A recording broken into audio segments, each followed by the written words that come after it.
Bonjour à vous, bienvenue dans Maths 119 où ici on essaye de comprendre un concept en 5 minutes. Donc c'est parti ici pour les droites dans l'espace, une deuxième vidéo où on va montrer un exemple de droite dans l'espace. Donc ici on a une droite AB qui passe par les points A de coordonnées 1, 3, 6 et le point B de coordonnées 4, 8 et 12. Donc pour définir l'équation paramétrique d'une droite dans l'espace, eh bien on a besoin donc de son vecteur directeur.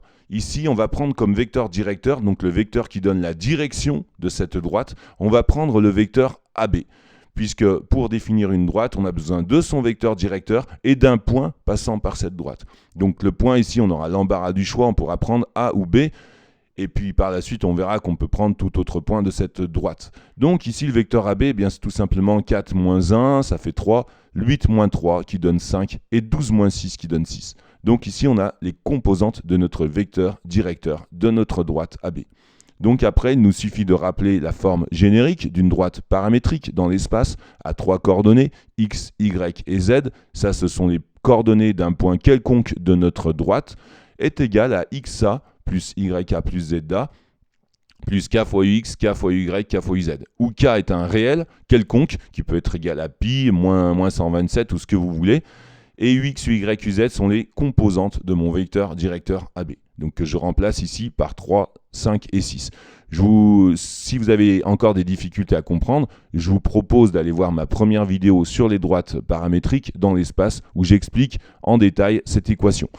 Attention, comme je le précise à nouveau, une droite peut avoir plusieurs représentations possibles sur le plan mathématique.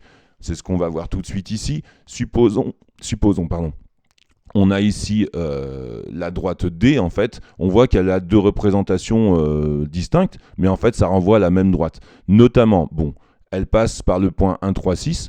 Par contre, vous voyez ici que les deux vecteurs 3, 5, 6 et 6, 10, 12 sont collinaires. C'est-à-dire si je multiplie par 2 ici, j'obtiens ici un vecteur qu'on peut appeler le vecteur AB', qui est bien collinaire avec le vecteur AB. Donc finalement, ces droites sont portées par la même direction et elles passent tous les deux par le même point. Donc nécessairement, ce sont les mêmes droites. Vous voyez donc vous avez deux représentations mathématiques différentes, mais pourtant qui représentent le même objet, la même droite D. Donc attention, il faut vérifier en premier la collinarité, si elle fonctionne, ça veut dire que les droites sont potentiellement parallèles. Ensuite, il faut vérifier si le point de cette droite, eh bien, il appartient aussi à l'autre droite. Si c'est le cas, c'est évidemment les mêmes droites. Sinon, elles sont juste parallèles, on peut dire aussi qu'elles sont coplanaires.